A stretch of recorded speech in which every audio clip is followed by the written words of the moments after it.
hit it. Yes. As they said in Animal House. We're going to play a little song called Shamalama Ding Dong. So hit it. Anyway. Hi everybody, breakfast time. We're going to play a couple of one new theme. Butternut squash, everybody's most favorite thing to eat, least favorite thing to prep. Hard to peel, hard to cut, all that fun stuff, but absolutely delicious flesh. So we're just going to peel it and grate it today, so it'll cook quick. I've got some sausage that we're going to do, so we'll do the giant sausage patty. I already have my grain cooked rice cooker. It's quinoa and arborio rice combo. Just throw it in the rice cooker with water, 2 to 1, 20 minutes, done. I love quinoa, but I get a little tired of the texture, so I'm enjoying it more when I'm mixing with other grains. Just a little help along, and you know, good old rice. So first things first, we'll get this pan going on, and I honestly don't know how long this is going to take to cook once it's grated. We're basically going to treat it like hash browns. So just a little tip, when you're trying to cut, first of all, make sure your knife is really sharp. And I want to take off the bottom, so I'm literally just going to kind of saw on that. Just keep that knife moving back and forth, keeping my hand over the top. That's the easy way to get that off. And then you can use your knife to peel. Again, it's a gentle sawing motion. You don't want to press so much down because you'll bog down and get stuck. But just keep sawing away, and you can just peel that up. This is the lower half, and there are seeds in the lower half. This butternut squash will keep better if I leave some of the peel on. So we're just going to cut enough today to eat for the two of us. Of course, my camera person who does work for food, so you got to remember that. And and then I've got some other veggies. I've got peppers and onions, of course. I've got some asparagus, and I have a little rapini, which is sometimes known as broccolini. Goes by many names. We'll be pulling that out. I've already blanched that off. As you know, what I endeavor to do for the most part is cut my vegetables very thin so that they'll cook quickly. But as thin as I've tried to cut the broccolini, it still takes longer to cook. So I blanched it off a little bit. I just threw it in some boiling water. All right, here we go. Wish me luck. I'm going in. Whenever you're grating something too, you probably had grated carrots in your lifetime at some point or done your own. It does tend to break down those fibers just a little bit. So it's sort of like a pre-tenderizing of the vegetable. Not to mention the fact that they're going to get cut so thin that they're going to cook quickly too. The hardest part is going to be doing this without skin in my knuckles.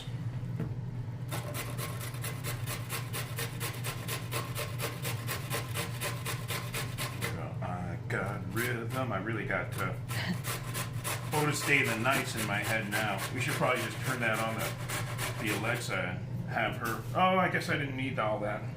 That one fell in the trash. Is that enough? Yeah. We're good. Nah, let's do a little bit more. Perfect target. I just dropped it right in the trash can. I wish my golf game was that accurate.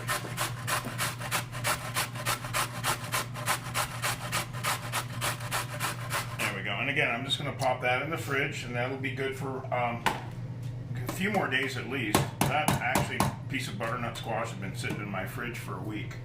So again, one of those winter vegetable ideas is most winter vegetables are orange. I always thought that was a fascinating piece of food trivia. You think pumpkins? Think acorn squash. A lot of the winter squashes that are dense and rich like this are orange. So we're just going to do a class called the Cookwork Orange one of these days. All right. Well, like I said, we're basically going to treat this like hash browns. So I'm just going to flatten those out. A fairly good amount of oil. And now comes the hard part, as Jody would like to say. Leave them alone. Alright. Just as an FYI, I am using all-clad non-stick skillets. All-clad is usually really expensive cookware. So it's kind of not my first choice in cookware in terms of price, but this 2-pan set that I've got on the stove was like 60 bucks. Where normally an all-clad pan that's a normal 12-inch all-clad skillet can be $250. So I was very glad to see that price. Where'd you get them? I got them online. Nice. So they are non-stick skillets, and they are reasonably priced. And it's all-clad. Again, in terms of quality, that is a tough one to match. All right, so I need a smasher.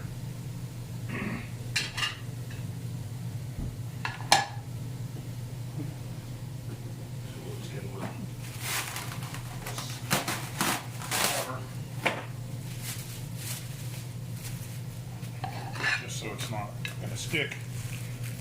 And I'm going to get that as soon as I possibly can. Just enough for 2 people. And away we go.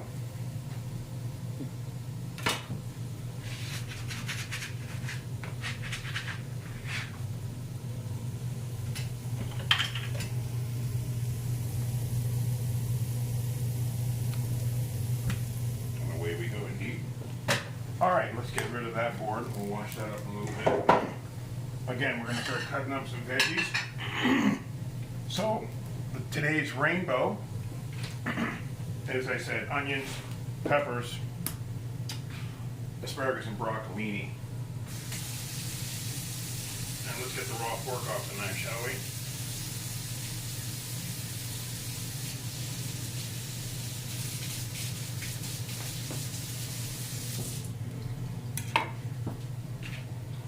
By the way, if you ever want to respond to this video, we are putting together classes for the summertime.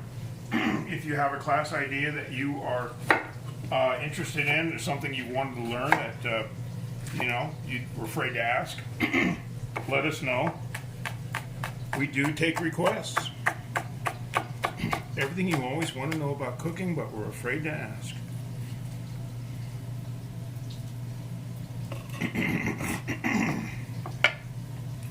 That'll be a little too much fiber in the diet. All right.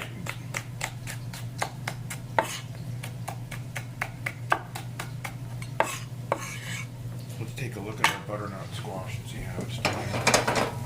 Looks like it could use a touch more oil in there. It's getting some color.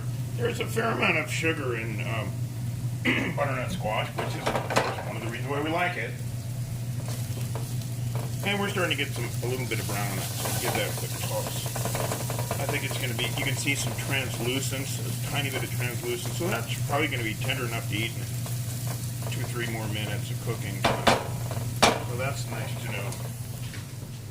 In other words, I guess I'm onto something. Butternut squash risotto. Skip the rice and just do the butternut squash, right? Kind of like cauliflower rice. We'll just call it butternut rice.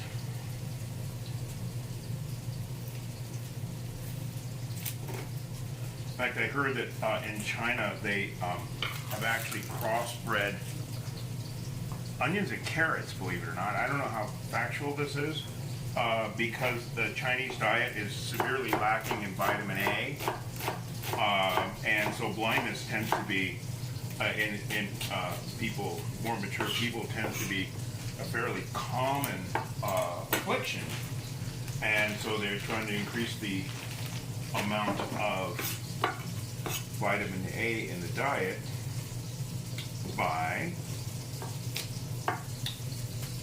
getting the vitamin A in the rice, orange rice. I'm going to do some further studies. It's anecdotal. I actually heard that from a food scientist, but I haven't done the research myself. So, you know my motto, I follow what the Buddha said, don't believe anything until it, no matter who said it, until you can verify your own facts and it makes sense with your basic common sense. Whatever happened to common sense, Jody? It's not common. Have we decided that it's uncommon? Common sense is uncommon? That's good. Can I quote you? I just did. What am I talking about? Kansas, Too Florida, common. Jody. Okay, looks like my patty's gonna fluff up a little bit. So we got a little caramel, so we're gonna give these a try right now. Did I say we? I meant Jody. My camera guinea pig. There you go. Tender to the bite is what we're looking for. Good. And tasty. Getting there. There we go. Okay. Ladies and gentlemen, we have a winner, and they even look like orange hash. Looks like sweet potato hash They're browns. really good. Good. I'm actually don't want to cook those anymore. So what I'm going to do is get them off the plate, and then we'll just reheat them just before we serve. Then we can move on to other things. So, as they used to say in the Latin Mass, per omnia spatula, spatulorum. I was an altar boy. Pretty scary, huh? I don't even know what it means. Just had to say it. Why? Because the priest told us to say it. Okay.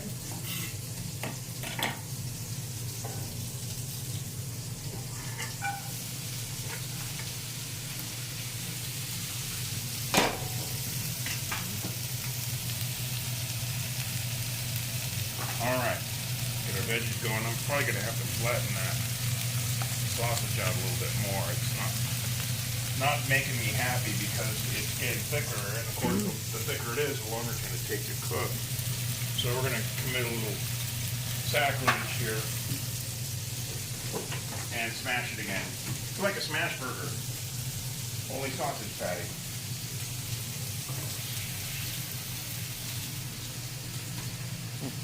Nice color though, Chef. Yeah, I was gonna say. Yeah. Pretty good. Got that part right. Yep. So at Smash Burger, do they really smash the burgers? I don't know. I don't either. I have heard a lot of people say that they really like that format of putting a fairly thick patty onto the grill for a hamburger, cooking one side and smashing it down. I can't say that that's my preferred way.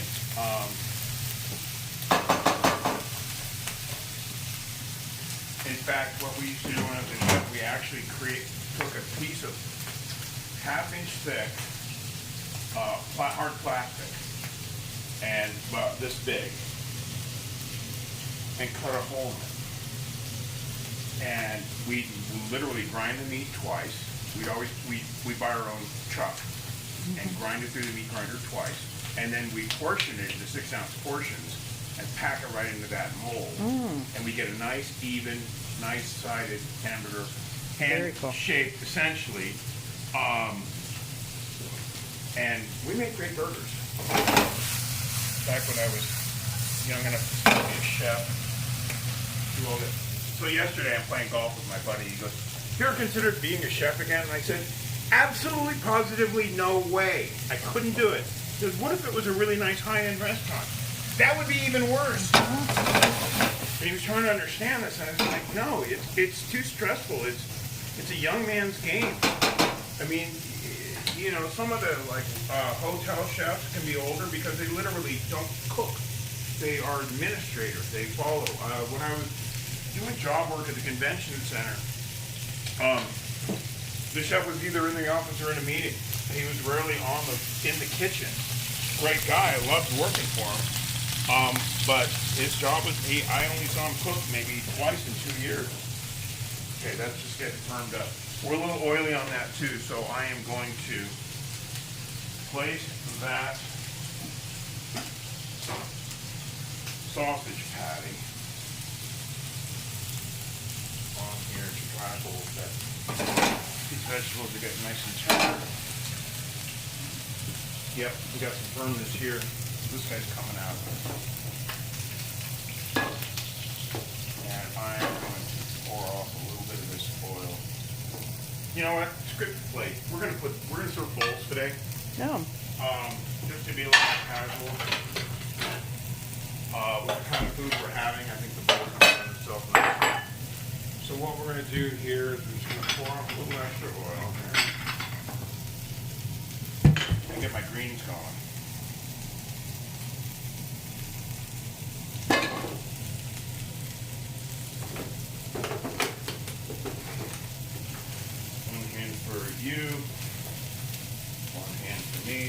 small grab for Dan, or a giant grab for the office manager.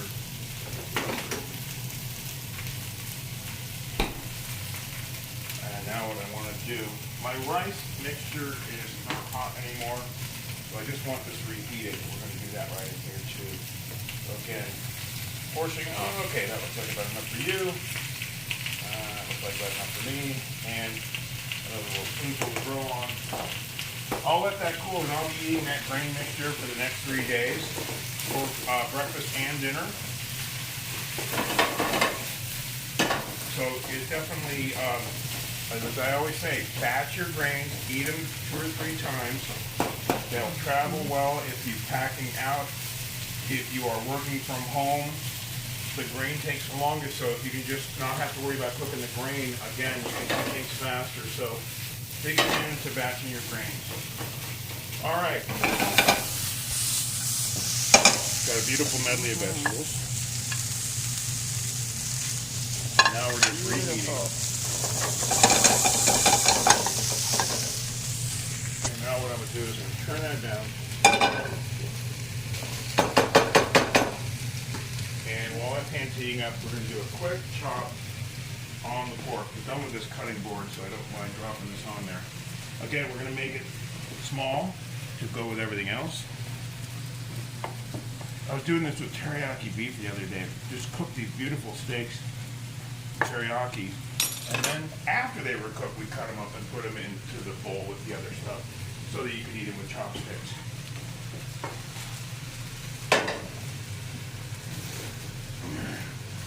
Talk about elaborate New Age hash. There you go. Why not? All right, let's get some eggs going. Since it's just the 2 of us, my darling, we can have them over medium.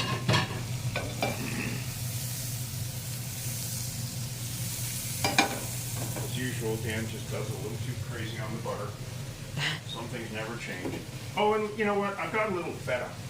Oh, yum. So this is a goat feta, little Greek goat feta, jumping good goat dairy. So that's going to be our last touch of flavor today. Where'd you get that at? This is Sprouts, I think. Come on out of there, you. It's a shy goat. It doesn't want to come out of the pen. There we go.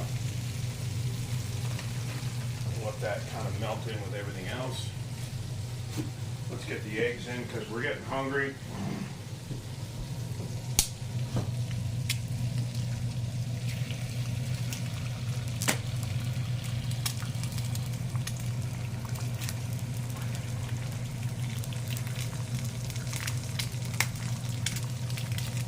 Someday I gotta fix this tilt in my stove. There we go. All right, time to do the finishing touches.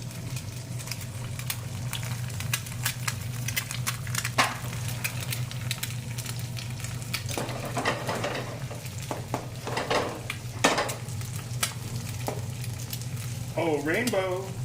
Oh, rainbow. There we go. We'll do our best to divvy up the ingredients. If you think that looks like a lot of food, believe me, this is a standard amount for my breakfast. I've never seen Jody leave anything on her plate in all the years we've been shooting these. Good. And it is that sustained energy too. It doesn't sit heavy on your stomach. This food is easy to handle in terms of your digestion too. So sustained energy, no bloat. So just advance all the way around. Okay, the drama. Yay! Don't try that at home. Today's cleanup is kind of easy because I was using the last of a lot of things, so the eggs go away, the butter dish goes away. Yes, I got a couple of vegetables, but they're just fitting in a little tub. I used the last of my asparagus, the last of my broccolini. Oh, the timing of it all. Sometimes things just work out. And let's get our eggs portioned up.